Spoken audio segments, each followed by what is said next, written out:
정우 작가 하율이의 시네마 콘서트 지금 바로 시작합니다. 저희 정말 오랜만이죠. 네네. 새해 시작하고 처음 맞습니다. 방송을 하고 있습니다. 네, 저희가 오래 기다리셨던 만큼 요즘 가장 흥행하고 있는 기대작. 네. 자, 과연 어떤 영화일까요? 작년과 올해 극장가에서 또 가장 핫한 영화 중에 한 편이죠. 네. 그래서 아바타. 물의 길. 물의 길. 네, 이야기를 해보도록 하겠습니다. 신난다. 이 영화 많이들 기대하셨던 것 같아요. 무려 13년 만에 네. 아바타 1에 이어서 이제 찾아온 영화잖아요. 어떻게 생각을 하시나요? 속편이 너무 오랜만에 찾아와서 걱정을 많이 하는 사람도 있었고, 왜냐면 이게 흥행이 안 되면 이후에 5편까지 예정이 다 되어 있는데 그게 다 맞습니다. 무산이 될 수도 있고, 그쵸. 그리고 아바타 1편 그러니까 무려 13년 전에 만들어졌던 그 영화에서도 이미 굉장히 완성도 있는 그런 스토리텔링이라든지, 맞아요. 그다음에 어떤 디지털 세계에 대한 어떤 중요한 담론들 이런 걸 다 이미 완벽하게 했기 때문에 속편이 그거를 만족시킬 수 있을지에 대한 뛰어넘을 수 있을까 하는. 그것 때문에 우려를 네. 했지만 지금 어제 기준으로 1000만 명 돌파를 제임스 감독님 축하드리고. 맞습니다. 네. 넘을 줄 알았지만 이렇게 빨리 2달 만에 국내 1000만 관객 돌파라는 그런 흥행 신화를 이뤘는데 이거에 대해서는 또 어떻게 생각하시는지 기대를 하셨나요? 네네. 그래서 1000만을 돌파한 영화가 작년에 범죄도시 2가 있었고, 맞습니다. 그리고 아바타 2가 있고, 둘 다 속편이네. 그러네요. 둘 다 속편이라는. 이건 대본에 없었던 공통점이. 건데 말하다 보니까 발견됐어. 특히 아바타 2 같은 경우에는 러닝 타임이라는 굉장히 그 약점이 있었죠. 3시간이다 보니까 3시간 무려. 이제 일반 직장인 입장에서는 굉장히 보기가 부담스러운. 네, 작정하고 가야 네, 되는. 저도 어제 평일에 혼자서 이제 3D 영화도 보고 왔는데 많은 분들이 이미 자리를 꽉 메워주셨을 정도로 많은 연령층에서 남녀노소 가리지 않고 사랑을 많이 받고 있는 영화구나라는 것을 느꼈습니다. 그래서 이 영화 같은 경우에는 좀 3D로 봐야 좀 의미가 있는. 꼭 봐야 하는. 네네. 2D로 본다는 건 이제 스토리에 집중을 한다는 건데, 이제 스토리적인 면에서는 아무래도 좀 아쉬움이 있고, 그리고 제가 봤을 때는 타겟팅이 약간 어린 층을 스토리텔링은 타겟팅을 한 것 같아요. 그래서 굉장히 쉽고 맞아요. 어렵지 않고 서사의 밀도에 있어서는 좀 아쉬울 수 있는 네. 이제 어른들의 입장에서는 하지만 스펙터클에서는 굉장히 큰 감동을 주는 맞아요. 그런 영화가 아닌가. 네. 이제 OTT로 이 영화를 봤을 때 그 우리가 극장에서 볼 수 있는 그런 감동을 받을 수 있을까라는 그러게요. 그런 좀 우려가 있습니다. 그래서 이 영화는 철저하게 어떤 극장 상영을 위한 영화. 그리고 제임스 카메론의 야심도 거기 있었던 것 같아요. 그래서 네. 제임스 카메론의 우려 중에 하나가 네. 요즘에 점점 OTT 쪽으로 그런 이야기 예술이 점점 쏠리니까 네. 영화관이 점점 힘을 잃어가고 있었거든요. 그쵸. 그래서 제임스 카메론은 이제 철저히 영화주의자 감독이니까 그거에 대한 우려. 그래서 극장이 여전히 필요하다라는 그쵸. 것을 자신의 영화로 증명하고 싶어 했던 것 같고, 너무나도 명확하게 증명을 했죠. 네, 그래서 맞습니다. 만사는 극장이 역시 필요해라고 맞아. 느낄 수밖에 없는. 댓글에도 그 얘기 있었어요. 3D 영화는 사실 그냥 웨이브나 뭐 넷플릭스나 왓챠나 이제 넷플릭스 영화도 많이 나오는데 사실 진짜 정통 영화를 영화관에서 딱 이제 3D로 딱 본다는 게 또 의미가 있는 것 같아요. 네. 물론 요즘에 집에서 VR 환경을 갖고 있는 사람도 있긴 하겠지만 맞아요. 아마 이 정도의 해상도가 구현이 되진 않을 거예요. 그래서 이 영화를 보면서 또 우리가 제일 많이 생각할 수 있는 흥미로운 고민이 네. 이제 영화의 미래가 어떨 것인가에 대한 네. 그런 부분이었던 것 같아요. 그쵸. 그래서 제임스 카메론 감독은 영화의 미래를 이 CG 기술에 있다고 생각을 하셨던 것 같아요. 그래서 이 아바타의 어떤 자신의 영화 세계 비전을 네. 지금 다 담고 있죠. 그래서 20-30년을 다 아바타를 위해서 지금 투자를 하고 있는데, 사실은 조금 아쉽기도 해요. 그분의 재능이 굉장히 많은 분이거든요. 스토리텔링의 재능도 굉장히 뛰어나고,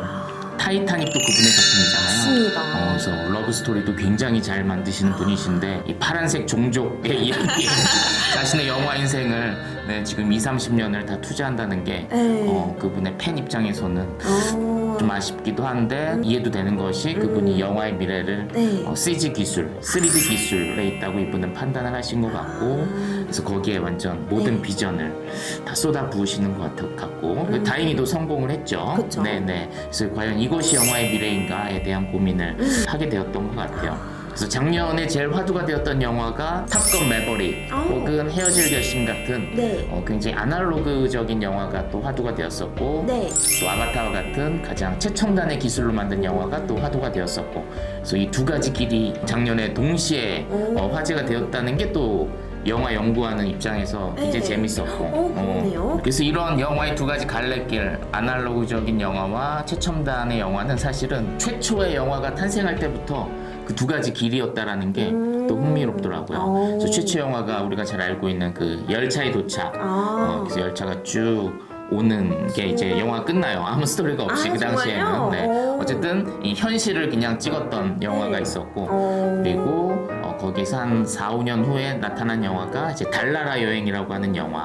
달나라 여행. 거기에는 이제 먼 우주 여행, 네. 거기엔 스토리도 있고 스펙터클도 있고 그 당시로서는 어떤 최첨단의 기술을 도입한 영화죠. 그래서 영화가 처음 시작할 때부터 그렇게 현실적인 영화와 최첨단의 영화로 시작했다라는 것이 지금 130년이 좀 지났는데도 네. 여전히 이 영화는 그 두 가지 길로 계속 걷고 있다라는 것이. 신기하네요. 네. 그래서 제임스 카메론과 박찬욱 감독님 이 두 네. 분이 어떤 다른 영화의 길을 그러네요. 딱 표본이 보여주시는. 표본이 되는. 근데 제임스 카메론도 굉장히 존경스러운 감독님이에요. 사실 이분도 어마어마하고 그림도 잘 그리시고 그림까지. 이분이 이제 히트를 친 영화가 이제 터미네이터인데 터미네이터 우리는 그냥 액션 장면만 기억하잖아요. 그쵸. 근데 그 시나리오 다시 한번 곱씹어 보면 네. 어마어마해요. 어마어마해요. 그래서 어떤 종교적인 메타포를 거기 네. 담아냈거든요. 그래서 그 터미네이터 1을 지금 다시 보시면 네. 아마 깜짝 놀랄 거예요. 깜짝 놀랐어요. 네, 그래서 지금의 봐야겠다. 어떤 인기 있는 드라마들의 원형이 네. 거기 많이 들어가 있어요. 스토리텔러로서의 재능도 굉장히 뛰어나고 기술적인 재능도 뛰어나고 네. 그래서 기술에 대한 관심이 항상 굉장히 많았다고 해요. 그리고 그림도 굉장히 잘 그렸다고 하고 어쩐 면에서는 좀 봉준호 감독님이랑 좀 유사하기도 하죠. 그림 잘 그리고 스토리텔링 잘하고 기술에 관심이 있고 근데 이제 제임스 카메론은 스케일이 좀 더 크죠. 그쵸. 엄청나죠. 네. 그래서 봉준호 감독님이 100억대 영화를 굉장히 잘 찍는다면 네. 이제 제임스 카메론 감독은 이게 제작비가 얼마였죠? 몇 조 되죠? 네, 몇 조. 그러니까 제작비만 2조 6,514억. 2조가 들었습니다. 2조가. 네네.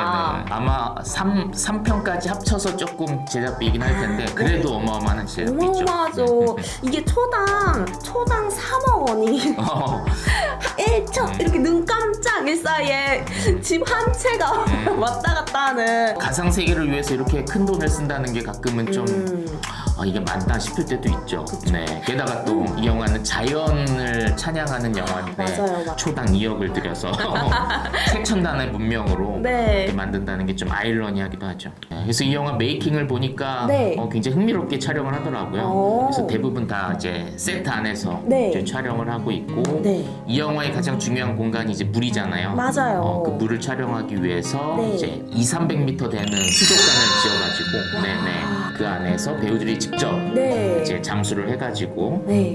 촬영을 하는 그런 부분들이라든지 그다음 배우의 온몸에 다 네. 센서 카메라가 달려 있죠. 슈트 같은 거 저도 있고. 그거 봤어요.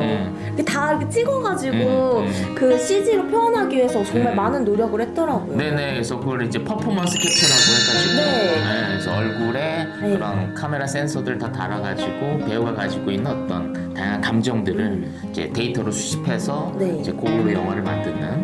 그래서 이런 식으로 영화를 만들면 사실 스타가 앞으로 필요하지 않을 수도 있는, 그죠? 저 어차피 누군지 알 수도 없는데 그러네요. 몸값 비싼 스타들. 어차피 CG니까. 네네. 그래서 이게 만약 영화의 미래라면 네. 배우의 역할에 대해서 굉장히 다시 한번 고민을 하게 되죠. 배우의 어떤 존재론적 고민. 이제 영상도 그 CG를 사용해서 원래 자기 얼굴인데 더 예쁘게 보이게 그렇게 CG로 꾸밀 수가 있더라고요. 영상도. 네네네. 정말 많이 발달을 한 네, 것 그럼 같아요. 본격적으로 영화에 대한 네. 이야기를 하기에 앞서서 이거 놓칠 수 없죠?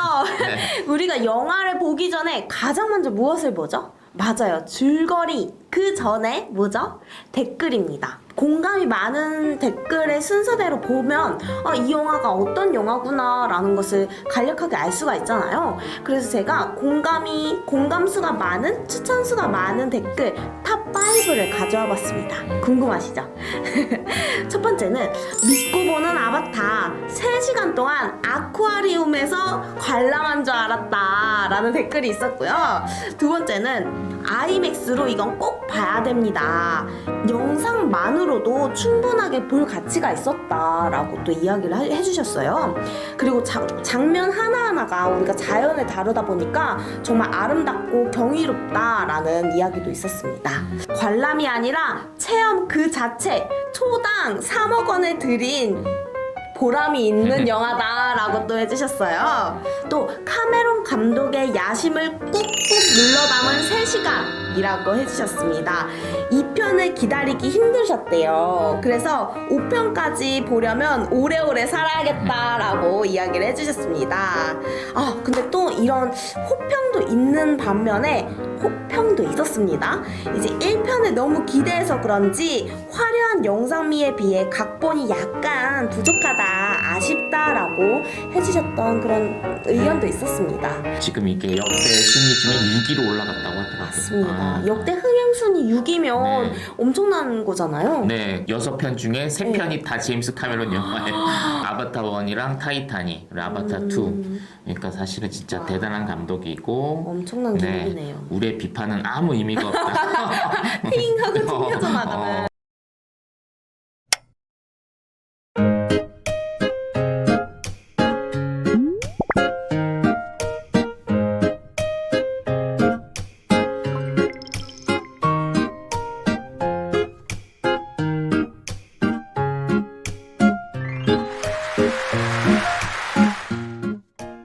어쨌든 이 영화는 크게 한 3부 정도로 나눌 수 있는 것 같아요. 그죠? 네. 그래서 처음 1부는 원래대로 이제 숲속에서의 어떤 삶인데 이제 지구인들이 와서 자연을 파괴하고 그런 네. 부분이 나오고 2부에서는 이제 공간이 이동됐죠. 그래서 이 영화가 가장 말하고 싶은 그 물의 네. 어떤 모습을 보여주는 게 사실은 2부의 네. 이야기죠. 2부 장면이 되게 아름답죠. 맞아요. 물 색상도 되게 에메랄드빛으로 차를 입는 게 보는 재미가 있어요. 그러니까 그 2부를 딱 봤을 때 이거 영화 보길 잘했구나 이런 느낌이 힐링돼요, 엄청. 네네 힐링이 되고 네. 3D로 보길 잘했구나 맞아요. 이런 느낌이 드는 그래서 이 영화에서 물의 장면이 아름다운 이유가 사실은 이제 제임스 카메론이 어떤 물에 대한 집착이 굉장히 큰 물에 대한 진심이 굉장히 큰 그런 감독이에요. 그러니까 자신이 제일 잘할 수 있는 사실은 스펙터클을 구현했다고 할 수 있겠죠. 그래서 감독 자신이 굉장히 잠수도 되게 잘하고 아, 정말요? 네, 그리고 돈이 되게 많잖아요, 감독이. 근데 자신만의 잠수함을 하나 샀다고 해요. 잠수함에 플렉스했네요. 네, 감독마다 자기만의 어떤 특출난 그런 관심 분야가 있거든요. 맞아요. 취미생활처럼 네네. 그렇게 할 수가 네, 있네요. 그래서 그걸 영화로 가져왔을 때 그 영화가 굉장히 장점이 잘 드러나는 그러네요. 그런 경우가 되게 많은데 이 제임스 카메론 같은 경우에는 그 물에 대한 강점이 굉장히 강한 3부에서는 이제 전투 장면이 네. 나오는 그래서 1부, 2부, 3부로 이제 구성이 되어 있어서 그래도 3시간이지만 좀 지루하지 않게 네. 잘 볼 수 있는 영화가 아닌가 맞습니다. 그런 생각이 들었습니다. 1, 2, 3부로 나눠서 또 작가님께서 말씀을 해주시니까 확실히 그 이야기가 머릿속에 더 잘 정리가 되는 것 같아요. 네. 저 같은 경우에는 뭐 이런 스토리적인 부분에 집중하기보다는 아까 처음에 말씀드렸던 어떤 영화의 미래라는 그런 부분이라든지 아니면 아바타라고 하는 테마, 메타버스 그쵸? 시대의 어떤 아바타, 오. 현실과 가상 이런 주제에 워낙 관심 많다 보니까 그쵸. 네. 혹시 뭐 메타버스 앱 같은 거 써보신 적 있나요? 제페토 같은 거? 제페토 써봤죠? 네. 거기서 아바타 보면 물론 귀엽고 사랑스럽긴 하지만 좀 정해져 있는 움직임만 하잖아요. 맞아요. 정이 좀 덜 간다라는 느낌이. 거기에 빠져들기에는 쉽지 않은 네. 한두 시간 하긴 재밌지만 맞아요. 영화처럼 막 거기에서의 삶이 더 막 삶 같고 막 이렇게 맞아요. 맞아요. 느껴지기에는 아직은 먼 미래이긴 하지만 어쨌든 그 아바타라고 하는 주제가 너무 흥미로웠고 네. 그리고 예능에서도 그 기술을 많이 도입하는 게 최근에 있었더라고요. 어떤 그래서 예시가 있을까요? 퍼포먼스 캡처, 이모션 캡처 이런 기술을 이용해서 이제 가수들 부캐 전성 시대라고 하는 예능인데 이제 가수들이 자신의 아바타를 이제 만들어 가지고 온몸에 얼굴에다가 그 센서 카메라 이제 장착해가지고 이제 무대 위에서 공연하는 게 가수 자신이 아니라 이제 아바타가 대신 공연하는 그래서 제작비도 굉장히 많이 들여서 그 예능을 이제 만들었다고 하는데 아직은 아바타에 대한 관심이 적고 역시 사람들은 현실을 더 중요하게 여기고 현실에서의 만남을 더 중요하게 여기고 교감이 있잖아요. 그리고 힐링을 하더라도 직접 자연으로 가지 VR 안경 쓰고 자연으로 가는 맞아요. 지는 않지 않을까. 맞아요. 그래서 아바타라고 하는 테마 자체에 대해서 좀 많은 생각을 하게 되었고 그다음에 영화의 미래는 무엇일까 정말 카메론 감독이 얘기한 대로 CG가 영화의 미래일까 뭐 이런 고민을 많이 하게 만든 그래서 하유 씨가 이 영화 하자고 했을 때 처음에는 이거 할 말 없을 거 없는 거 아니야 했는데 생각하면서 되게 재밌었던 그런 좋네요. 영화여서 준비하면서도 재미가 있었습니다. 다행입니다. 그러면 오늘도 이렇게 인생 영화를 추천해 드렸는데요. 어떠셨는지 궁금하네요. 댓글과 좋아요 그리고 구독과 알림 설정까지 해주시고 시네마 콘서트 많이 응원을 해주셨으면 좋겠습니다. 그게 또 저희에게 많은 힘이 되거든요. 그죠? 네, 그래서 아바타는 1000만을 달성했지만 네. 우린 그냥 1000명이라도 달성하겠습니다. 자, 오늘도 끝까지 봐주셔서 감사합니다. 모두들 안녕.